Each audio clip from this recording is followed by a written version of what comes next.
هو انا هستفيد ايه لو خليت شركه ماركتنج هي اللي تكون مسؤوله عن شغلي، وما خليتش حزنبل ابن اختي هو اللي يعمل لي اعلاناتي او يمسك لي صفحتي على الفيسبوك او ينزل لي البوستات بتاعتي؟ تعال انا هقول لك هتستفيد ايه.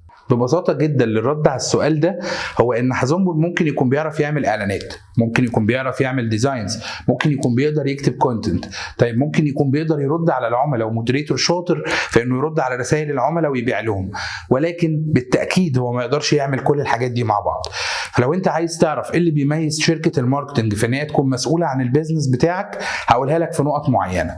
اول حاجه هو ان شركه الماركتنج عندها خبره اكتر من اي حد تاني، فهي بالطبيعي هتديك من خبرتها وهتفيدك بان هي تعمل لك بلان تمشي عليها صح، ويكون عندك كونتنت بلان للمحتوى اللي انت هتقدمه، ويقدروا يوصلوك للعميل المستهدف بطريقه اسرع واسهل.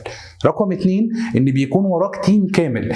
تيم كامل من ايه؟ تيم كامل من ناس بتكتب كونتنت، ناس بتعمل ديزاينز، ميديا باير بيعملوا اعلانات، مودريتور بيردوا على الصفحه بتاعتك وعلى رسائل العملاء بتوعك. يعني ببساطه معاك تيم كامل، وهتكون تقريبا بتدفع له مرتب شخص واحد بس منهم لو فكرت ان انت تعمل التيم ده اندور.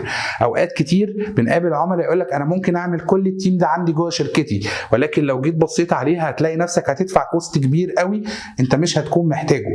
لو اشتغلت مع شركه ماركتنج هتستفيد بان المشروع بتاعك يكون مع ناس بروفيشنال اكتر، ناس بتوصلك لنتيجه احسن. وعلى فكره كمان عايز افهمك معلومه صغيره قوي، لو في اي حد بيعمل لك اعلانات هو مش بروفيشنال وبيديك نتيجه انت شايف ان هي نتيجه كويسه جدا، هي ممكن تكون نص النتيجه اللي انت المفروض توصل لها لو انت اشتغلت مع حد بروفيشنال. ادي العيش لخبازه، ما تعتمدش على حزنبل، وصدقني هتنجح.